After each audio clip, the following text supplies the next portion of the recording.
دعا کی قبولیت ایک سبق آموز واقعہ۔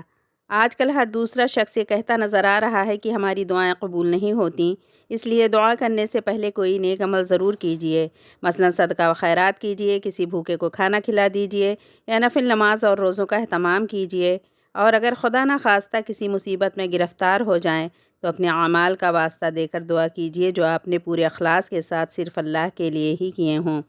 نبی کریم صلی اللہ علیہ وسلم نے ایک بار 3 ایسے صحابہ کا واقعہ سنایا جو ایک اندھیری رات میں ایک غار کے اندر پھنس گئے تھے۔ ان لوگوں نے اپنا مخلصانہ عمل کا واسطہ دے کر خدا سے دعا کی اور خدا نے ان کی مصیبت کو دور فرما دیا۔ واقعہ یہ ہوا کہ 3 دوستوں نے ایک غار میں پناہ لی۔ خدا کا کرنا، پہاڑ سے ایک چٹان پھسل کر غار کے منہ پر آ پڑی اور غار بند ہو گیا۔ دیو قامت چٹان تھی، بھلا ان کے بس میں کہاں تھا کہ اس کو ہٹا کر غار کا منہ کھول دیں۔ مشورہ یہ ہوا کہ اپنی زندگی کے نیک اعمال کے واسطے دے کر خدا سے دعا کی جائے، کیا عجب کہ خدا سن لے اور اس مصیبت سے نجات مل جائے۔ چنانچہ ایک نے کہا، میں جنگل میں بکریاں چرایا کرتا تھا اور اسی پر گزارا تھا میرا۔ جب میں جنگل سے واپس آتا تو سب سے پہلے اپنے بوڑھے ماں باپ کو دودھ پلاتا اور پھر اپنے بچوں کو۔ ایک دن میں گھر دیر سے آیا تو ماں باپ سو چکے تھے، بچے جاگ رہے تھے اور بھوکے تھے، لیکن میں نے یہ گوارا نہ کیا ماں باپ سے پہلے بچوں کو پلاؤں، اور یہ بھی گوارا نہ کیا کہ والدین کو اٹھا کر انہیں تکلیف پہنچاؤں۔ چنانچہ میں رات بھر دودھ کا پیالہ لیے ان کے سرہانے کھڑا رہا۔ بچے میرے پیروں سے چمٹ کر روتے رہے، لیکن صبح تک اسی طرح کھڑا رہا۔ خدایا، میں نے یہ عمل خالص تیری خاطر کیا، تو اس کی برکت سے غار کے منہ سے چٹان ہٹا دے۔ اور چٹان اتنی کہ آسمان نظر آنے لگا۔ دوسرے نے کہا، میں نے کچھ مزدوروں سے کام لیا اور سب کو مزدوری دے دی، لیکن ایک شخص اپنی مزدوری چھوڑ کر چلا گیا۔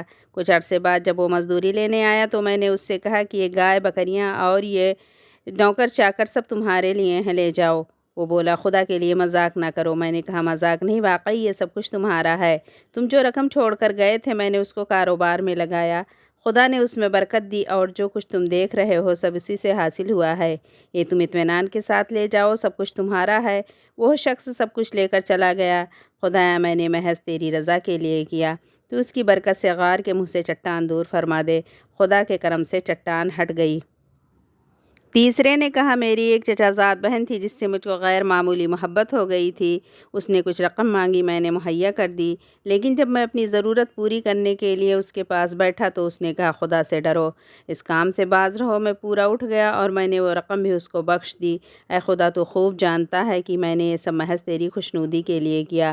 خدایا، اس کی برکت سے غار کا منہ کھول دے۔ خدا نے غار کے منہ سے چٹان ہٹا دی اور تینوں کو خدا نے اس مصیبت سے نجات دی۔ اس واقعہ سے ہمیں یہ سبق ملتا ہے کہ اپنی کسی نیک کام کا واسطہ دے کر دعا کریں، مگر نیک کام بھی صرف اللہ کی رضا کے لیے کیا کریں۔ دکھاوے کے کام اللہ بھی خوب جانتا اور سمجھتا ہے۔ ہماری زندگی میں دکھاوے اور نمائش کا عمل کس قدر بڑھ گیا ہے، یہ بات ہم سب جانتے ہیں، مگر پھر بھی دکھاوے سے باز نہیں آتے۔ خدا ہم سب پر رحم کرے اور نیک کام کی توفیق عطا فرمائے، آمین۔